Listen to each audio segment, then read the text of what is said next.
성도님들, 사람은 원래 자유로운 존재라서요, 누군가의 다스림이나 통치를 받는 것을 그렇게 좋아하지 않습니다.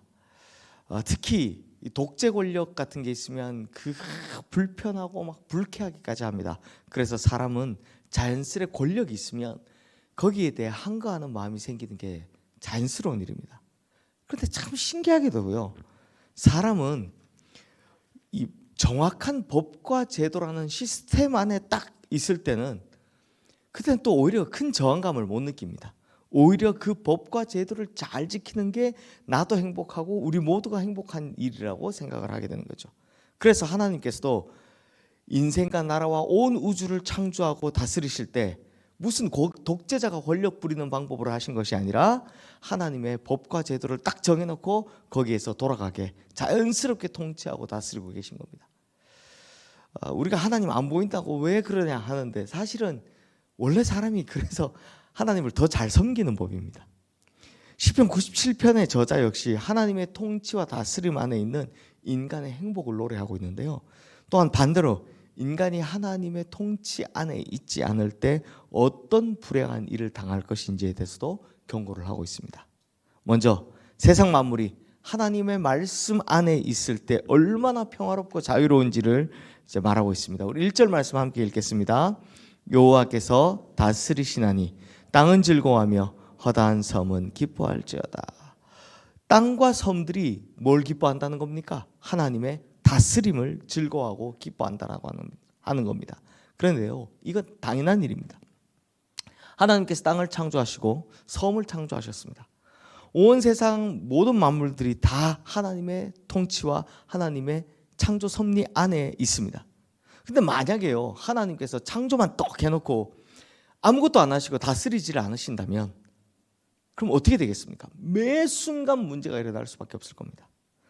이 땅에 존재하는 모든 것은 하나님 다스림 안에 있어야 하는데, 하나님의 다스림의 손길이 사라지는 순간 이 땅에는 온갖 재해들만 일어나게 될 겁니다.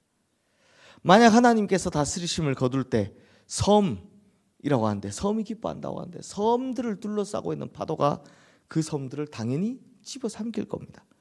그러니 낮과 밤이 반복되고 사계절이 순환하고 생명이 태어나고 성장하고 때가 되면 죽지만 그 안에서 또 다른 생명이 태어나는 것, 이 돌고 도는 이 모든 것이 하나님께서 이 땅에 있는 모든 것들을 다스리신다라는 증거인 겁니다.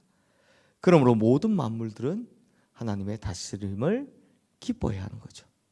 그런데 인간은 어땠습니까? 인간만큼은 하나님께서 진짜 특별히 창조하셨습니다. 흙으로 직접 빚으시고 그 안에 하나님의 생기를 불어넣어서 생명이 되게 하셨습니다. 그러므로 인간 역시 하나님의 다스림 안에 있을 때 가장 행복한 겁니다. 근데 참 신기하게도 인간만큼은 하나님의 창조와 섭리와 다스림을 거부하고 자꾸만 하나님을 떠나려 합니다. 그런 인간이 어떤 어려움을 당하게 되는지 우리 7절 말씀 함께 읽어보겠습니다. 조각한 신상을 섬기며 허무한 것으로 자랑하는 자는 다 수치를 당할 것이라. 너희 신들아 여호와께 경배할지어다. 인간이 조각한 신상을 섬길 때, 허무한 것을 자랑할 때 결국 어떻게 된다? 수치를 당하게 될 것이다 라는 겁니다. 성도님들, 하나님께서 인간을 다스리시는 법과 제도가 무엇이냐? 바로 하나님 말씀입니다. 하나님께서는 영원한 언약의 말씀을 이미 준비해 두셨고 그 영원한 언약의 말씀을 가지고 인간을 통치하시는 겁니다. 그러므로 하나님께 통치를 받고 싶지 않은 자는 뭘 안 지킨다? 하나님 말씀을 안 지키기 시작합니다.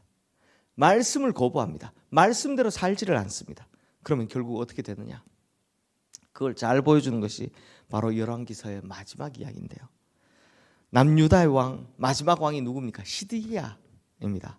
시드기야는요, 뭐 시드기야뿐만 아니라 우리 북이스라엘 남유다의 왕, 많은 왕이 그랬지만 하나님 말씀의 통치를 거부하는 겁니다.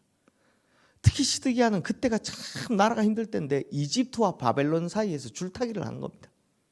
어느 나라를 섬길까? 어느 왕을 섬기는 게 더 좋을까? 결국 시드기야에게는 하나님은 없고 그저 사람에게 줄대기에 급급한 겁니다. 그래서 결국 선택한 것이, 그것도 좀 잘 선택하지, 하필 선택한 것이 이집트였습니다.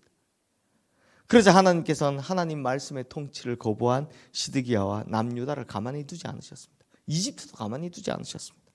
시드기야가 선택하지 않은 바벨론을 통해서 남유다가 멸망당하게 됩니다. 성전도 불타게 됩니다. 그리고 시드기야는 자기 두 눈으로 마지막 본 게 뭡니까? 자기 두 아들이 죽는 비극이었습니다. 그리고 자기 두 눈도 뽑히게 됩니다. 그러고는 쇠사슬에 묶여 바벨론으로 끌려가선 포로가 되는 거죠. 왕이 포로가 되는 겁니다. 수치를 당하게 되는 겁니다.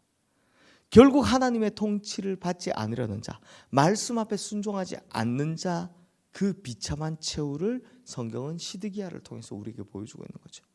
그러므로 성도님들, 모든 만물이 하나님의 통치를 기뻐하고 하나님의 통치를 즐거워해야 합니다. 그 중에서도 특히 인간이 그러해야 합니다. 왜냐하면 인간은 하나님께서 지으신 가장 특별한 존재이기 때문입니다. 그러므로 우리 성도님들, 하나님의 말씀을 따라 살며 하나님의 통치를 기뻐하고 하나님의 다스리심을 즐거워해서 수치의 길이 아닌 은혜의 복된 길로 걸어가게 되시기를 주님의 이름으로 축원합니다. 이 시간 오늘 주신 말씀 기억하며 우리 함께 기도하겠습니다.